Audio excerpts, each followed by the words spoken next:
What's up everybody? Welcome back to another video. The last video that I posted was about how to make 2025 your year. Basically, letting go of preferences is the way to make your life just better. Preferences can kind of stand in the way of being able to experience life fully and actually having a good experience, because if something is happening and you have a preference of something else to happen, then you're at odds with life. When I recorded this last video, it was the beginning of January. I live in LA in the middle of the crazy fires that are going on. Today is January 14th. There's wind watch and fire alert watch, and it's kind of chaotic again. Last week was really crazy. I mean, so many houses burnt down. It amazes me that so many people are now homeless, and there's already such a big homeless problem in LA. How are we going to fix this? And I'm so sad for everybody that's lost their homes and that is affected by this. I'm currently kind of okay still, but feeling a lot of the intensity of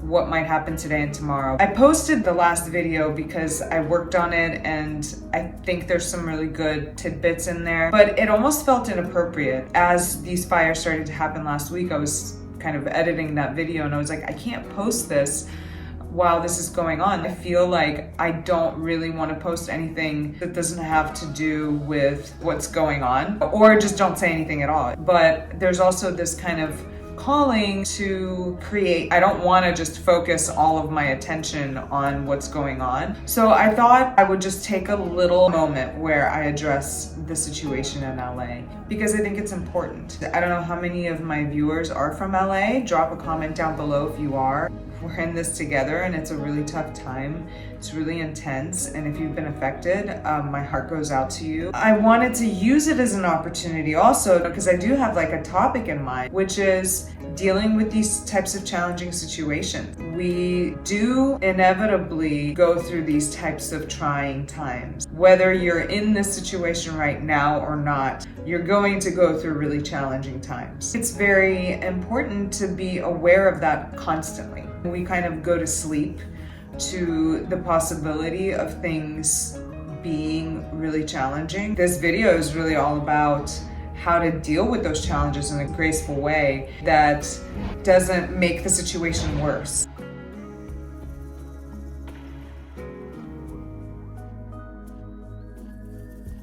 Someone once told me that when you're starting to feel panicked, to become really aware of your hands and to start to touch things. It really works. And the reason why it works is because it brings you into the present moment. My biggest thing in challenges is to go against what naturally starts to happen, which is you get in your head and you try to fix it and you try to solve it. Actually, that doesn't help at all. It feels like it might help because it feels like you're coming up with solutions. You just get caught in a loop. The best thing to do is to drop the mind and to become very aware of yourself in the space. Becoming aware of your hands touching things, becoming aware of your body, becoming aware of your breath, with instant connection to the now. There was a time when things that would be challenging would make it really difficult for me to stay grounded. Now I've found that when things are challenging, my kind of coping mechanism is to become very present, tune everything out. I turn off my phone, limiting screen time. Don't get me wrong, I'm not saying like don't do anything of entertainment. Sometimes it's okay to distract yourself a little bit, but these are distractions, ways in which we avoid what's happening inside. And I think looking at what's happening inside is really, really important. There is this sense when challenges happen also to go and get really busy, to start buying things, to start consuming things, substances, food, media. You just have to go against that momentum and that instinct to try to hide and run away. Just don't do those things that are gonna distract you and really come into the experience of what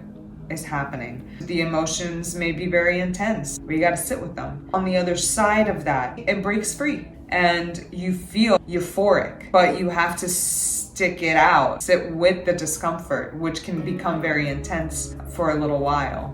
This is a very intense situation to be in the middle of these fires and to be seeing so much just burning down. I love LA so much. I've lived here, this is gonna be 10 years. This year marks 10 years since I moved to LA. So they say that once you've spent 10 years anywhere, that's your home. And I've felt that LA has been my home since before I even moved here. I've loved it every second of the way, even in its chaos and madness, its traffic and whatnot. I love LA.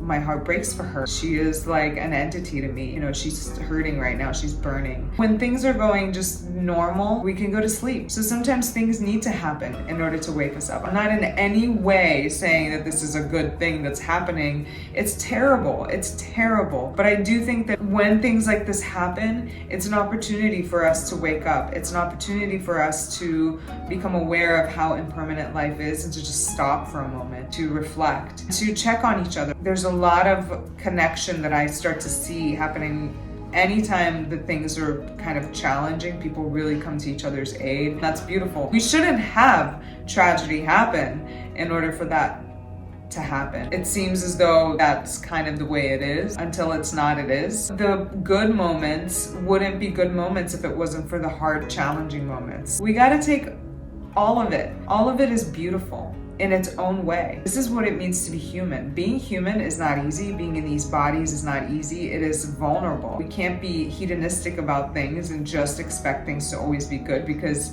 we're going to be hit with the reality that they're not always going to be really good. On my own journey, I've really found that accepting the pain and accepting that there will be pain, even in those moments when things are going really, really well, I'm always aware things could really turn around. I'm so grateful for this beautiful moment, but I'm also aware of just how much we don't know what's going to happen next. I hope this somehow serves you. I just wanted to have a moment of just chatting with anybody that's watching about this situation, and just to say my heart is breaking open for everybody, sending energy and love. That's kind of all I can do right now. Know that you are loved. Ultimately, all is well. You can find peace among the chaos if you really allow yourself to meet the moment exactly as it is. I'll see you guys soon.